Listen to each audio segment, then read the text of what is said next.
喂，hello，今日有啲時間，好拍下片嚟做下預測 KT。咁第九場先，輕寶馬係惡晒㗎啦呢場，係咯。咁9號勁進輝煌一檔，呢場步速應該唔會慢嘅，係咯。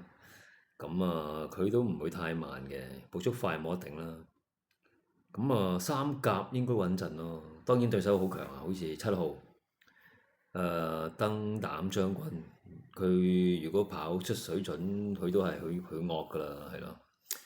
咁另外閃耀天河都連續2場爆都咁勁，今場副輕磅澳洲跑幾多次啊佢啊？澳洲聽日會唔會有少少？佢上次落雨得嘅真係3冠1亞。試閘一速即勝，我只係跑過一場嘅啫，外地。頂你個肺啊！呢啲可能真係堅嘢嚟，係咯，跑過一場嘅喎。頂你個肺啊！呢隻唔睇得少得真係，即係同 PPG 冇乜分別，好惡啊都係咯。9、7、11都係惡，都係惡嘅其實。係咯，講前景嘅7、11仲好啲添，不過9賠率好啲。咁另外其實6都勁啦，事事歡欣。不過喺呢度嚟計，可能佢個板斧冇佢哋咁好嚇，同埋個分影都始終讓幾磅。係咯，第4選啦，其他都好難㗎咯。我諗信心星仲有啲鋭氣咯，係啦。7、9、11強啲嚇，冷就9啦。第8場極上沙龍上一場又唔使講嘢啦，好乸勁啦。不過呢，其實3歲呢，隻馬又重口，134磅，都好穩陣，但係咪贏緊呢？我有啲懷疑啊。上一次就贏緊，咁一生好彩有得跑嘅喎。2號佢其實1600都贏緊一啲好惡嘅馬喎，大佬。係咯，紫荊傳令喎，打比跑第5喎。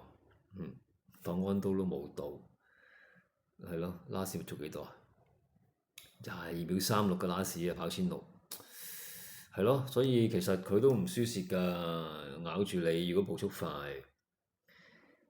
咁另外有隻加州熱浪啦，上一場90幾倍都戇居嘅啫，唉，我真係買得渣自己。其實佢越跑越好㗎啦，已經係咯。咁今次佢一檔步速又會快，好跑啊，係咯，呢3隻都好惡啊。咁其他坑企啦，不過呢個馬房真係唔知佢想點嘅呢啲，保險佢啦。其他我諗神馳都越跑越好啦，不過呢個榜蝕底啊。浪漫鬥士未見底，暗牌，新力好第4啦，都好難上嚟嘅，係咯。咁好尾場。中國心穩陣啲啦，始終當打一檔有前速跟到好位，咁開心勇區都會賺嘅，係咯，都鋭嘅。7號黃金騎士上班都唔會輸蝕㗎啦，呢啲馬咁進步3檔，哇嚇靚位，輸俾佢嘅8000財星7位都會埋嚟嘅。咁其他八村靚位爭下少少 QT 啦，不同世界嘅重磅5號安都啊爭下 T 啦，Q 都唔係咁易所以中國新馬應該好惡嘅，開心勇區會賺啦，係咯。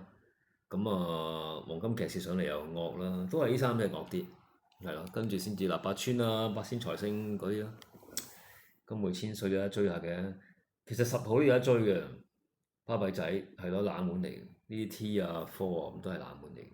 安道好，咁3場正路講完，其他呢？第一場捕捉高手，唉，呢啲買單邊啦。其實好難買啊！呢場都真係係咯，金鑽精靈上一場就近咗，但係唔叻，佢5班都贏唔到嘅神奇啫。順善寶都勁啊，上一場兼無情又勁啊，冷門啊嘛，只係發光發亮啊，呢啲馬房減到咁嘅分真係黐線嘅。但係多馬咯，始終。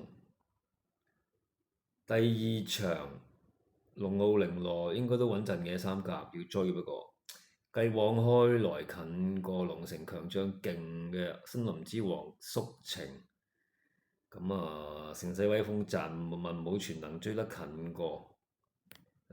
我只係講下啫嚇，買唔買隨便。呢場暴風雷同益善和道威三隻當打，咁但係1同2呢，響3班都近嘅。第4場理論上8、9係賺嘅，但係個磅位差距亦都唔係太大，係咯，穩陣啲咯8、9。咁6可以贏晒，可以輸晒啦嚇，呢啲咁嘅新馬睇嚟都會勁嘅。另外包中福星跑唔返咁好似，非圍繞行都可以勁㗎。2號永遠美麗神操話靚咗喎，係咯，可以買啊呢場，但係唔係太正啊，其實都。不過通常呢都係輕磅樂嘅，輕磅樂咩料啊？喂，條，喂，short 咗，係啦，咁第5場呢場呢，如果搏冷門就不如搏下呢隻14號啦，大愛無疆減咁多分啦已經，但係好惡嗰啲嘛，1號啦，大愛無，唔係不勞而獲嚇，大愛無疆係正路啦，不地利馬都唔睇得少啊，3號都好惡㗎嚇，不如買啲千二落嚟嗰啲算，1、2、3，甚至6，新馬11號、12號、14號冷門，係啦，博完先跑開嗰啲唔得，不過都係博字啦，係啊。第6場8位多贏，如果有賠率呢，買佢啦，因為佢3班佢都幾乎贏嘅，賺到形勢就係啦，咁可以單邊嘅。